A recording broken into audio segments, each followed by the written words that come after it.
Prosecutors in A.J. Armstrong's third capital murder trial are bringing in life-sized props inside the courtroom. Prosecutors rolled in a makeshift bed and mannequins. Armstrong is accused of killing his mother and father in 2016. The mannequins represent the parents in bed with indications of where they were shot. You see them right there on your screen going into the courtroom. A staircase was also brought in to show where they were in relation to Armstrong's bedroom on the second floor. In the 911 call Armstrong made to police, he said he saw the shooter coming out of his parents' room.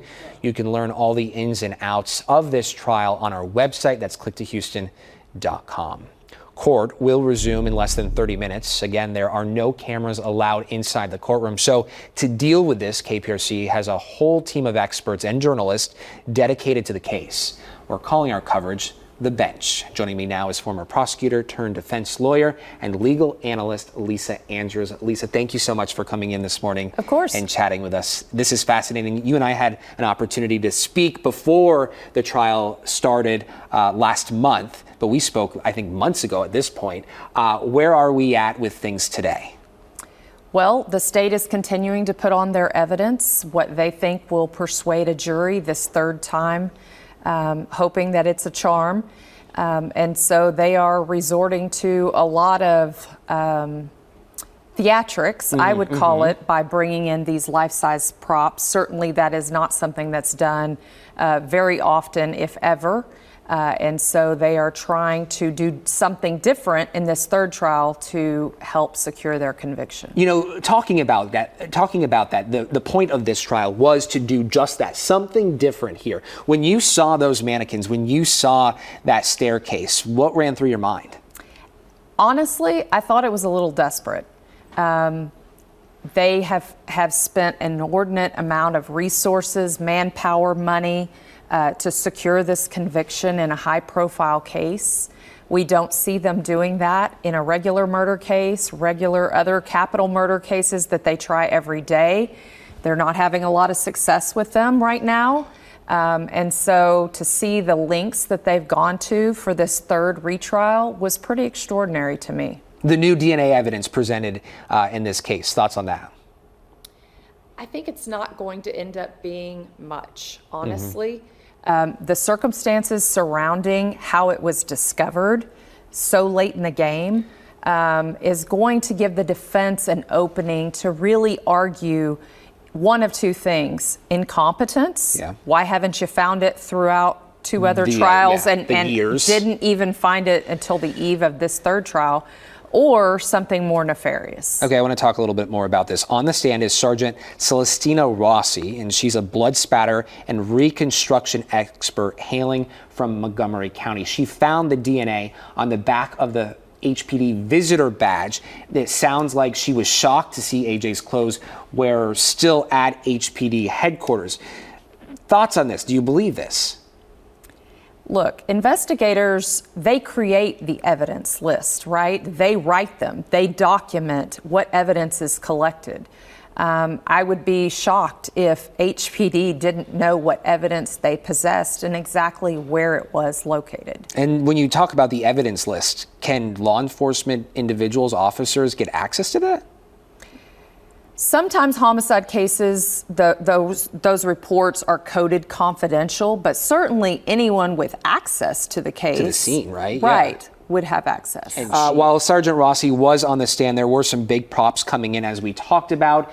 They were the staircase, the mannequins representing his parents inside the bedroom. Prosecutor John Jordan then had jurors look at him from the alleged distance AJ saw him. What's that do to a jury? I certainly think jurors love to be dazzled.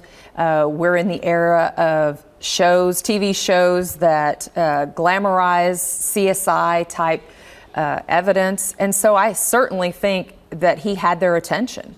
It was interesting, certainly something different. And so I think they were paying close attention. Now, what that gets them evidentiary-wise, I guess we'll see. But it certainly was at least an interesting part of their day. This happened in the morning hours of court yesterday. It was after lunch when Jordan used a play right out of former prosecutor Kelly Siegler's playbook. And for those who are not familiar with who she is, she was the prosecutor who got in bed to show how Susan Wright was killed her husband, excuse me. We made an entire episode of this for one of our evidence room. Jordan, he pulled out a makeshift bed and 2 mannequins to talk blood spatter. Our crews were in the courtroom to say the jurors were dialed in, nodding in the yes motion. Does this change a jury's thoughts when they see something like this? I know this is a little redundant to what we were just talking about, but it's got to be, to some extent, I don't know if shocking is the appropriate word, but it must make you think. I think what the state is trying to do is they're trying to help the jurors visualize how this crime occurred. That's what they're trying to accomplish. I do think it looks a little theatrical, and at this point in trial number 3, honestly, it looks a little desperate. Desperate. It seems to me they're putting a lot of resources into this. An extraordinary amount of resources. They don't do all this. Still looking desperate. They don't do this on the average case. This is a high-profile case that clearly they're very invested in trying to win. Okay, so today we know the defense attorney will get his shot to question Sergeant Rossi. How does he rebound after yesterday, after what we saw in court on Monday?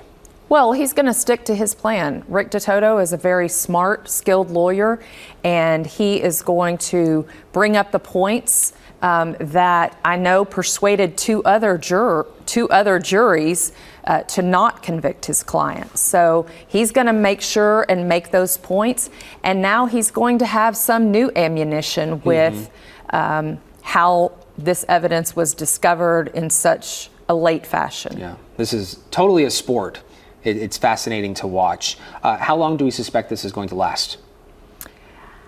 I'm not sure. Maybe another week or so. Okay.